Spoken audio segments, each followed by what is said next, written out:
So I'm Sebastian from Patchblocks, and I'm here at Superbooth showing some new products. Just visiting here for a day, really. You might have seen Patchblocks, which was sort of like the first product we brought out, and we've taken the heart of it, really, like the kind of processor technology behind it, and turned it into more dedicated music machines, which we call the minijam studio. So they're digital music machines, drum machines, synths, mixer, and they're very affordable at really low price point, but they're quite powerful. They give you a lot for the little they cost. If you want, I can give you a quick tour. What is what? Let me just turn this down here. So this one is what we call the hub, which is like a central mixing unit. Each of the channels is a mono in, but it also sends a trigger out to the device that you connect. So you can change the tempo of all connected devices with just turning this BPM knob. 3 channels, so you can connect 3 devices and a master out, and you can record a main mix to a micro SD card. Then we have a wavetable synthesizer as well, a little drum machine here as well. The drum machine, 8 drum tracks, also 8 patterns that you can store stuff in, parameter locks, automation, all synthesized, so you get like these controls to change the sound per track, not just sample playback. With the wavetable synth, you've got 4 patterns, you've got actually 16 control parameters which are organized in these 4 pages to edit it. You've got a 2-octave keyboard. As long as you select the key you're playing in, you can just say like A minor, and then you got like 2 octaves in A minor you can play. It's got an arpeggiator as well, and you can also do parameter recording and automation. So I'll just put these headphones on and see if I can squeeze some sounds out of this.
Can you give us some more information is about the quality or the material of the devices. Sure.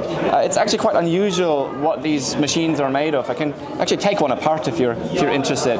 So we've got these two injection molded polypropylene side panels, which you can take apart. They're actually exactly the same component. And depending on what enclosure it is, if it's just this rectangle or if it's got this S part here, it uses a different groove in here. And what goes in this groove is also polypropylene again. I can take one apart. So it's this, it's almost like a foldable sheet that gets printed on and just folded around it. And you've got these buttons underneath that you press through that flexible material. But in case you're not really fond of this, you can just build your little drum machine like that and use it without an enclosure. Just jam around with it like that. Give it a bit more of a techno look, really. So that's, yeah, it's a quite unusual design. So you plan to introduce also some other skins, or? Possibly. We've discussed this on the Kickstarter page, asked people if they're interested in more colorful, arty designs or not. So far, the response was, nah, they wanted black and LEDs, that's all we want. I still try to convince people for maybe trying out a few alternative crazy designs. So what was the philosophy behind these devices? Well, the philosophy really is taking the idea of a hardware studio where you got like drum machines, synth effect units, a mixer and all this, and make it really affordable and kind of out of the box solution that you have in your pocket. Just dish it out on a table, play around with it, record it, put it on YouTube or whatever, and just have a good time with it, really. So to step away from this pro thinking of like, I have to spend loads of money to make electronic music with hardware, and just say like, no, actually, there's ways to get the same enjoyment out of it at a much lower price point. And you can import this Volcas and all those little devices, or even your Patchblock. Yes, definitely. The way how that would work, I kind of have to dig a bit in my back here, maybe I find it. So you need a special splitter cable for it. You get them really cheap at Amazon or anywhere else. It's like just a cable like this, which takes the stereo input and puts it into two monos. So if you connect that into the mixer, you can use one for trigger out, and the other one is audio in into the mixer. So that way you can integrate all these machines into it. Also from the sound quality, the hub support all these little devices. Yes, exactly. That's. I mean, the hub is all analog, so there's no loss of resolution if you plug in something else. Inside the drum machine, it's pure synthesis and samples and. Yes. So the processor we use is an ARM Cortex M4 processor that does everything. Each drum track is fully synthesized. Some of them mix kind of sampled sounds with some oscillators, filters, and synthesis elements. So we have access to which parameters in it? It's mainly pitch and decay per drum track, and then you've got a global effect send, which goes to a delay. However, that effect on the bass drum would be overdrive distortion. On the rest of the lines, it would be, or rest of the tracks, it would be sent to the global delay effect. And for the synth, there are the wavetables, so there are a fixed bank of wavetables and you can change them. Yes, this prototype here has 3. In the final version, we will squeeze 4 different wavetable banks into it, and then you've got 4 edit pages with 4 parameters per page. So it's like 16 parameters that you have that you can also fully automate. So depending on, let's say I want to edit the envelope, so click on Shift and go on envelope. This one blinks, and I'm now in the envelope editing mode, and that would be like attack, decay, sustained release combined in just 2 for the amplitude, and the other one would be for the filter envelope. So that way you get quite a certain level of depth that you can work with just these 4 knobs. And the device which you have not yet know the analog filter. Exactly. Unfortunately, I couldn't bring that today as it broke, and I had only like a handful of prototypes. I brought these from Northern Ireland. Most of them are the German office at the moment. It was a bit of a logistic problem. And what kind of chip in the filter is based? I didn't design the filter. That was Andy, a friend of us that did the analog design there. It's based, from what I understand, it's based around an OTA. I think it's a 2-pole resonant filter circuit that he's built. But then I'm not really an analog guy. I can't tell you too much about how the inner workings of that filter operates. So, and what is is the price? Or you have also they included their batteries included? Yes, exactly. All these machines have a rechargeable lithium polymer battery, gets recharged through this USB connector. Then you get 4 of these machines plus a little speaker.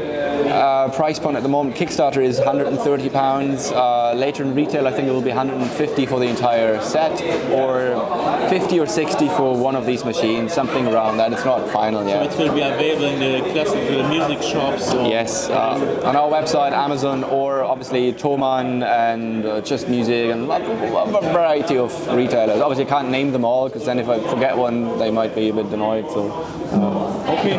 All right. Thank you.